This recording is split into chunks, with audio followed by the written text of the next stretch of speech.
Découvert une vidéo que j'avais mis dans mon groupe Facebook Les Chroniques de Silvano hier, qui était en espagnol, et j'avais demandé si quelqu'un pouvait me la traduire.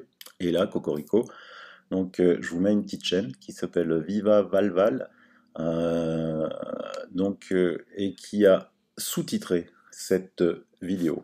Je l'ai postée partout depuis ce matin, sur Facebook, sur YouTube, mais pour tous ceux qui ne l'ont pas vue, je vais vous la remettre ici car elle est capitale pour comprendre qu'est-ce qui se passe dans un masque. Parce que vous pensez que mettre un masque, c'est quelque chose de complètement anodin.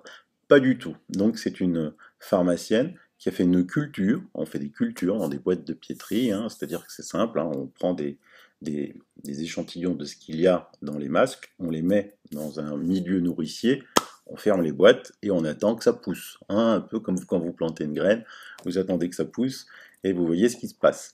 Et bien on va voir ce qui se passe. Pues estamos aquí otra vez. Vamos a ver qué ha pasado con nuestra cosecha.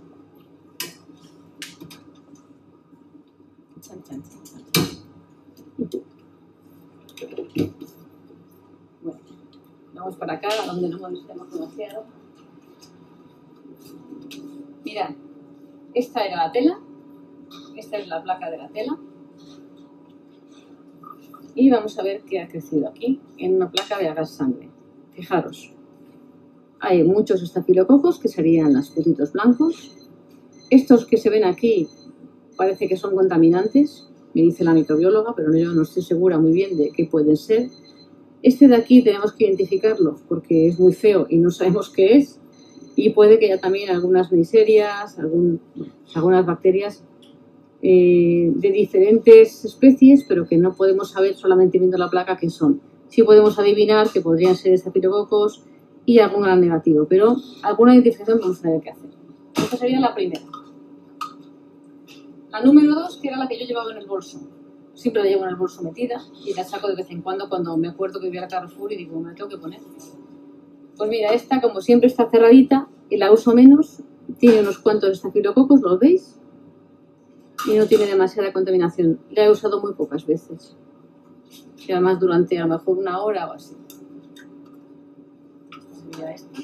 Esta sería esta. Luego teníamos la nueva. Fijaros, la nueva,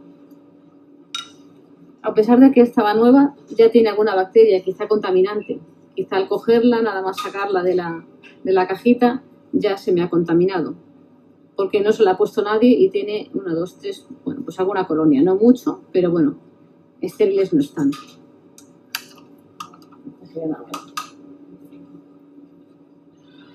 Esta sería la que yo estaba usando en ese momento. Tiene estafilococos, tiene streptococcus y alguna bacteria que no sé si la veis con el reflejo. Estas, que no sabemos qué son. Tendremos que adivinar qué son, ¿vale? La estaba usando en ese momento, yo llevaba con ella, a lo mejor la habré usado 2 veces, ¿vale? Y durante poco tiempo. Sería esta. Y ahora vamos a ver la que mi compañero utilizaba, decía, durante 3 semanas y además durante 8 horas cada día, mínimo o más. Qué miedo me da abrirla, por cómo la voy viendo ya desde aquí. La número 5, la última que sacamos. Fijaros lo que ha crecido aquí. Es tan bárbaro que no sé qué deciros. Aquí hay una mezcla de todo. Estafilococos, streptococos, gran negativos, bacilos, contaminantes. O sea, es una barbaridad. No sabemos si hay alguna cándida, algún hongo. O sea, esta placa está tan llena de bichos que no sabemos en principio qué hay aquí. Tendremos que hacer alguna identificación que haremos y ya para el lunes os podré decir algo más. Guardaré la placa para recordarla. Se me ocurre contaros algo. Por ejemplo, me he traído un desinfectante que tenía en el bolso, que es de Pranarón, lleva Sara, árbol del té y un 70% de alcohol. Pues por ejemplo, si os recomiendo que si usáis una mascarilla de tela o de este tipo, a lo mejor sería interesante de vez en cuando hacer así. Y si la queréis reutilizar, pues por lo menos hacer que se desinfecte. Encima huele muy bien, la dejáis que se seque y la volvéis a poner, porque esta barbaridad mejor no, porque no es saludable.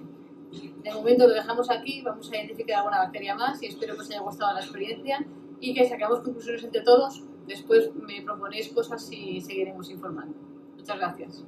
Alors, moi, ce que je vous conseille, c'est de vous abonner. Tout de suite, je le mets dans les liens dans la description de la chaîne, sur la chaîne de Viva Valval. Pourquoi? Parce que vous aurez compris, elle va donner la suite de ce que cette pharmacienne va trouver comme analyse de ce qu'il y a. Donc vous avez vu que ce troisième masque portait 3 jours 8 heures. Combien d'entre vous portent 3 jours 8 heures, voire plus? Parce qu'à la limite, une semaine 3 heures, c'est pire. Hein. Est-ce que elle va pas trouver elle a parlé de champignons, elle va pas trouver le fameux fumigatus?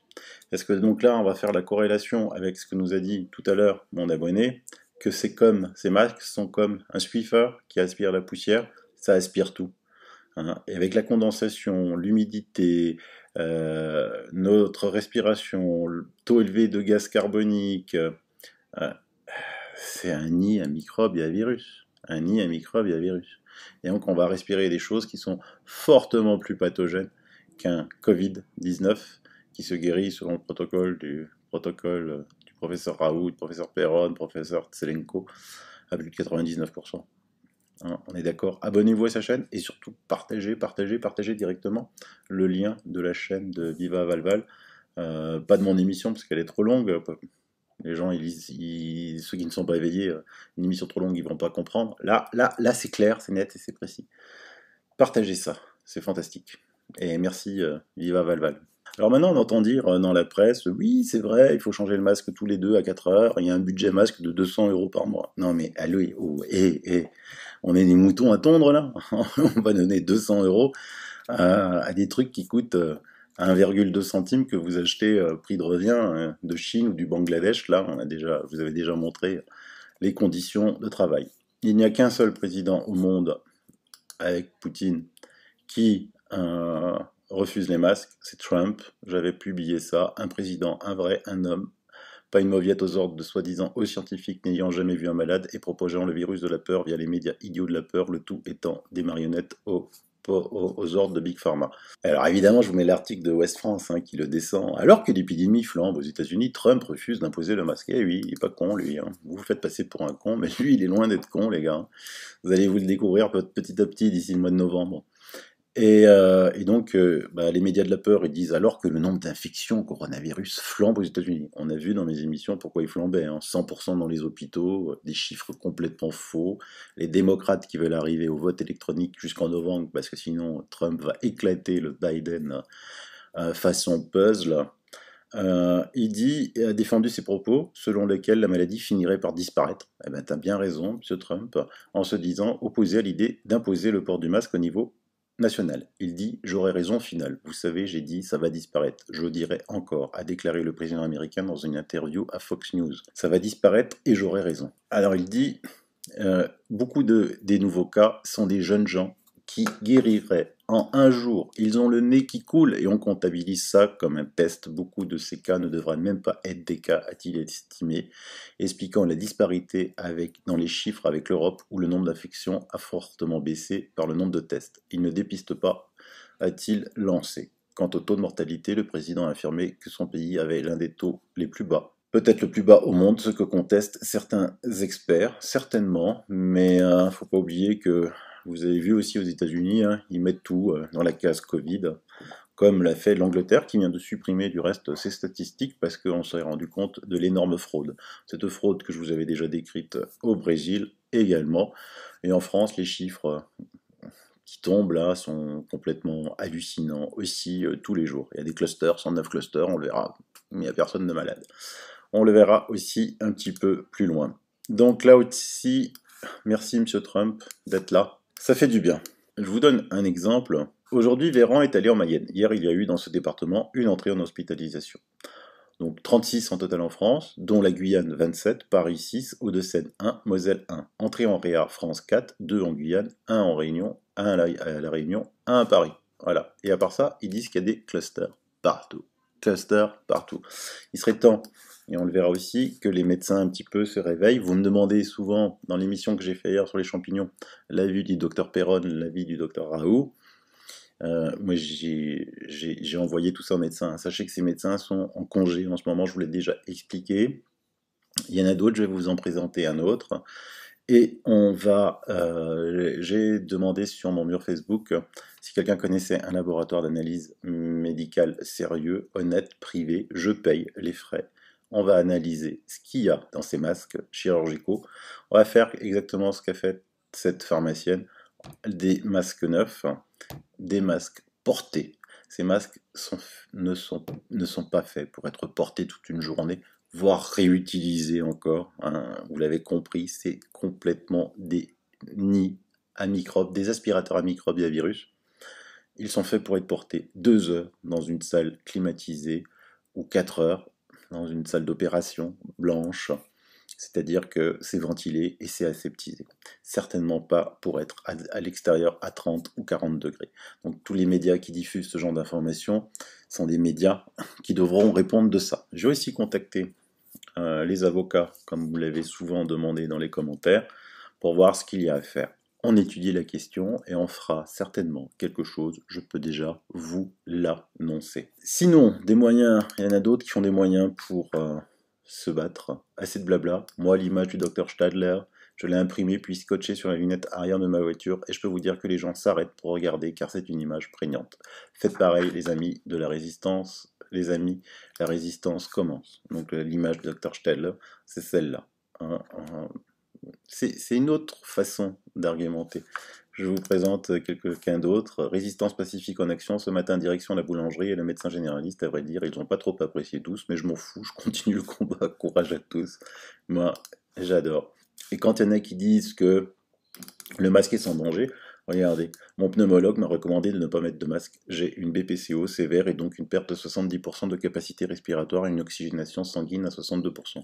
Donc le port du masque me fera perdre connaissance très vite. Donc pas de port de masque, mais on me regarde de travers et quand je tousse, les gens s'éloignent. Cela me fait de la place, c'est rigolo. Donc vous voyez que c'était pas aussi anodin que ça.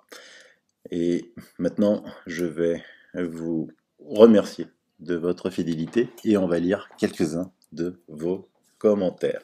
Je regarde les nouvelles hospitalisations pour les départements bretons, le 16-7, Finistère 0, Côte d'Armor 1, Ille-et-Vilaine 0, Morbihan 0, soit 1 pour toute la Bretagne. Je tremble. En Martinique, il parle de deuxième vague, alors qu'on n'a pas eu la première. Mort de rire. Une dizaine de cas dans les hôpitaux marseillais venant d'Algérie. Sinon, j'habite proche de Marseille, mon docteur a eu 0 cas depuis 2 mois. Un docteur a dit que le virus va disparaître vers le 9 août, soit 3 semaines après l'obligation du port du masque. Je pense que c'est l'une des raisons de l'obligation pour faire croire que le gouvernement est pour quelque chose dans la disparition du virus. Comme je vous l'ai dit, là c'est les fameuses courbes, hein, tout le monde les connaît, je vous les ai déjà présentées, ces courbes où effectivement il y a une fin, une disparition complète du virus en France. Alors évidemment, ça n'empêche pas les cas étrangers de venir, parce que l'épidémie est encore active dans d'autres pays.